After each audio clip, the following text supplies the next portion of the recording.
Hello, everyone. I'm so excited to have Lisa Curtis, the founder and CEO of Kuli Kuli, back on the show.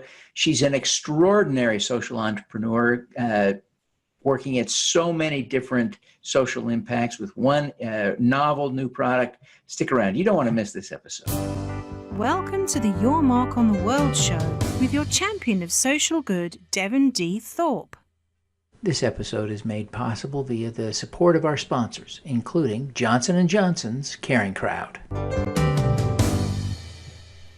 Lisa, welcome to the show. Thank you for having me. Well, we're excited to have you back. You're an extraordinary social entrepreneur, and we're so excited to see the progress you've made over the years. Tell people about your products. Let's start there. Yeah, so Kuli Kuli is the leading brand pioneering this super green called Moringa. Moringa is a tree, grows all over the tropics, and the leaves are more nutritious than kale and provide a really powerful anti-inflammatory that rivals turmeric. So Kuli Kuli sources this Moringa from primarily women-led farming groups in Africa and South America, and then we sell it in the form of bars, powder, and energy shots in 7,000 stores nationwide. Yeah, this is exciting stuff. And you recently completed a significant financing round. Tell us a little bit about that. Yeah, so we just finished our Series B, and this is actually the first time I'm announcing it here. We initially set out to raise $5 million. We raised that $5 million. We had so much interest that we ended up just closing yesterday on $6.2 million. So I raised an additional $1.2 million there, and are so happy to not just have a lot of capital behind us, but also some amazing new investment partners. So can you tell us who some of the investors are?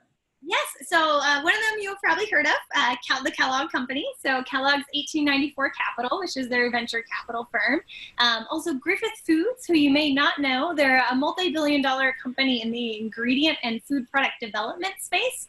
So they're really excited to think about what are all the different things we can put Moringa into, everything from like beverages to, like brownies and coatings. So I'm excited to work with them on that.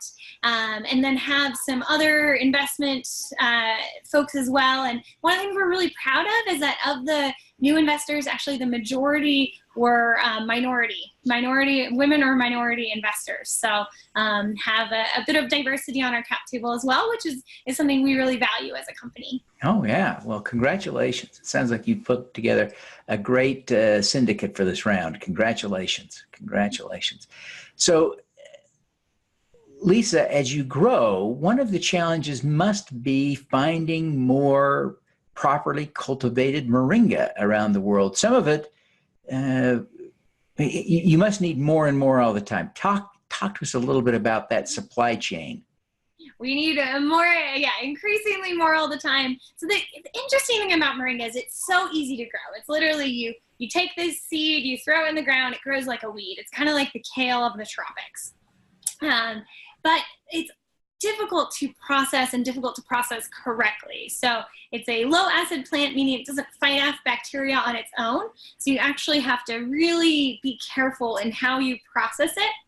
Be careful in the soil that it's grown in so it doesn't get any heavy metals, and make sure that all of that is tested and verified along the way. So one of the things we've been doing for the past 5 years is really focusing on how do we help small farmers scale up their operations and meet U.S. processing standards. And that's not something that happens overnight. For some of our suppliers, it can take up to a couple of years for them to fully get it right. We spend a lot of time and resources really coaching these farmers and helping them grow their operations, grow their quality, and then meet our standards. So we are now, I think when we first met back in 2014, when we launched on the market, we were sourcing from one single women's cooperative in Ghana. We are now sourcing from 19 different farming groups across 11 different countries. So Wow.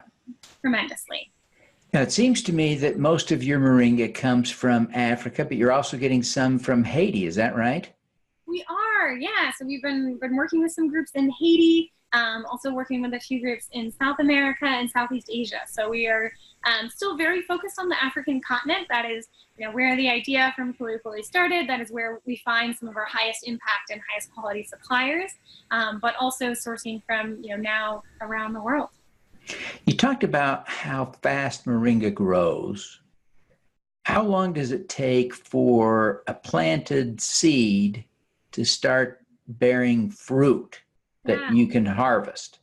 Yeah, super fast. So within 2 to 3 months, the moringa tree is at a point where you can start harvesting the leaves, which is the part that we use.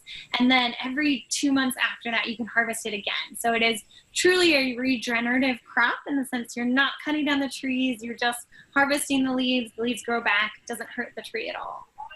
Wow. So you're not using the seeds. I know other people are harvesting the seeds. So theoretically, they could also the farmers could harvest and sell the seeds for their oil and sell the leaves to you as well, right?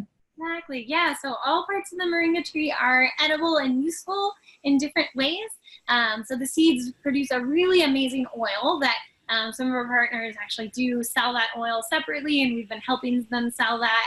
And then on the powder, that is what we specialize in, and that's all from the leaves. And the leaves are actually the most nutritious part of the plant, and the part that is, I think, easiest for us to digest as well. I see.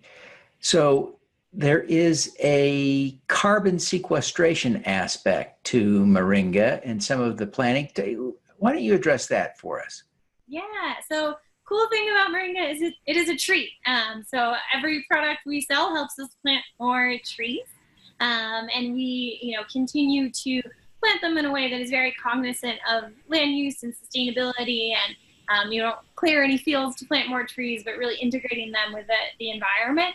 And so we have planted now over 2 million trees in the countries that we work in, and are working increasingly with our farmers to figure out, how do we intercrop this with other different amazing plants, and fixing nitrogen and growing them in the most environmentally impactful way possible.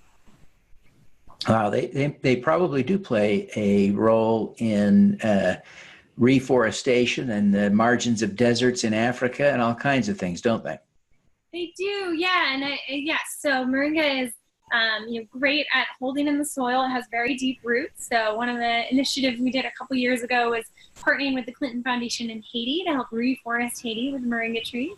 The nice thing about it is that the farmers can start harvesting the leaves almost right away. So it's a plant that is more valuable for them to be growing than it is for them to chop it down and use it for charcoal, which is important in a lot of places.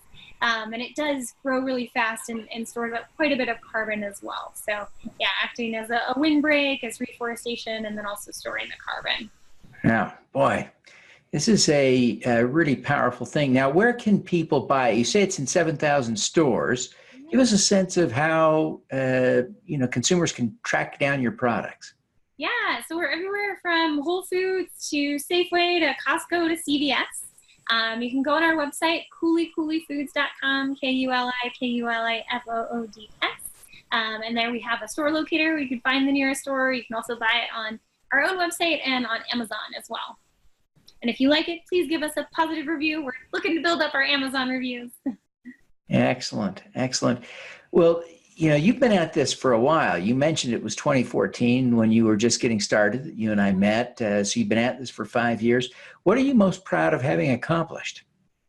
Yeah, I think I am most proud of taken moringa from a totally unknown, crazy idea that everybody was like, I don't think this is going to work, into something that now we go to trade shows, we talk to buyers, and they're like, oh my God, moringa is trending. And to have really successfully introduced moringa to the U.S. market and done it in a way that really helps to benefit now over 1,300 farmers around the world. So that's what keeps me going, and really I think what keeps a lot of our team going as well. As you look back, you've been through some challenges. It hasn't been all fun and games. What's the most important lesson you've learned? I think the most important lesson I have learned is that it takes a lot of grit to start a company, and that you have to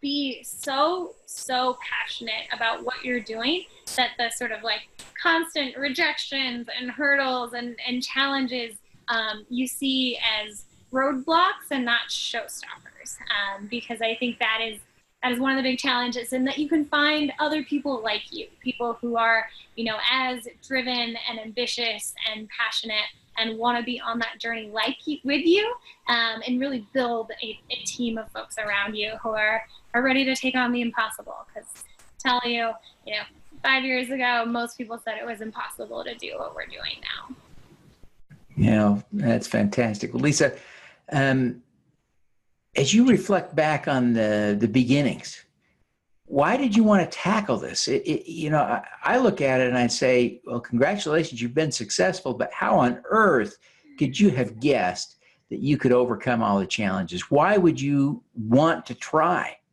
Yeah, I think, so for me, it was one of those things where, I was in Peace Corps where I got introduced to Moringa.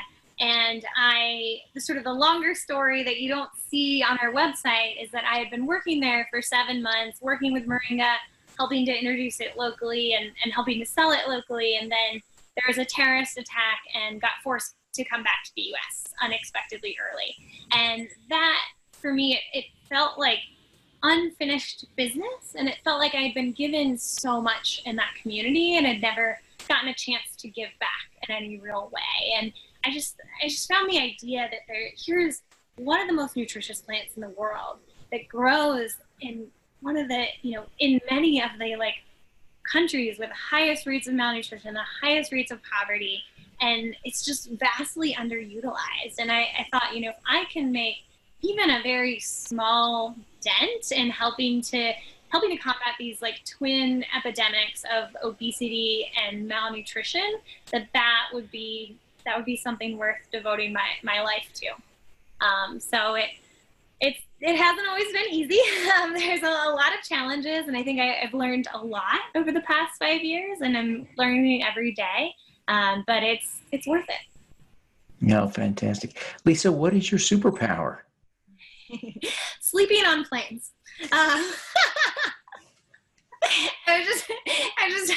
got home at 12:30 a.m. last night. I'm getting on a plane at 10:30 p.m. tonight. My travel schedule has gotten such that I am, constantly sort of on the road, and I think that is my new superpower, is just sleeping anywhere and everywhere I can. Boy, I can get that. I understand that. I can only imagine, though, the travel you must be doing with your sourcing all around the world. But well, Lisa, thank you so much for joining us. We really appreciate you taking the time. And before you go, would you take just a minute and tell people again how they can learn more about Kuli Kuli and how they can connect with you? Yes, absolutely. So KuliKuliFoods.com, KuliKuliFoods. We are at Kuli Kuli Foods on Twitter, Instagram, Facebook. I'm at Lisa Curtis or Lisa M. Curtis, Lisa Marie Curtis, kind of depending on the handle. But if you Google me, you'll find me. I love connecting on social. It's a great spot to reach me, and would love to be in touch. Fantastic. Well, Lisa, again, thank you very much for joining us. And we wish you every success with Kuli Kuli. Thank you so much for having me. Appreciate it. All righty. Let's do some good. At Caring Crowd, we believe everyone has the power to make a difference. Through our crowdfunding platform for community health, we empower passionate people to drive real change. Whether you work for a nonprofit organization, volunteer, or want to get involved for the first time, you can post a campaign on Caring Crowd. Join us, because caring is where change begins. Thank you for listening. Devin Thorpe's mission is to end extreme poverty, improve global health, and mitigate climate change before 2045 by finding and sharing the stories of those who are doing the most good. You can join with other listeners to accelerate Devin's mission by visiting helpdevin.org right now.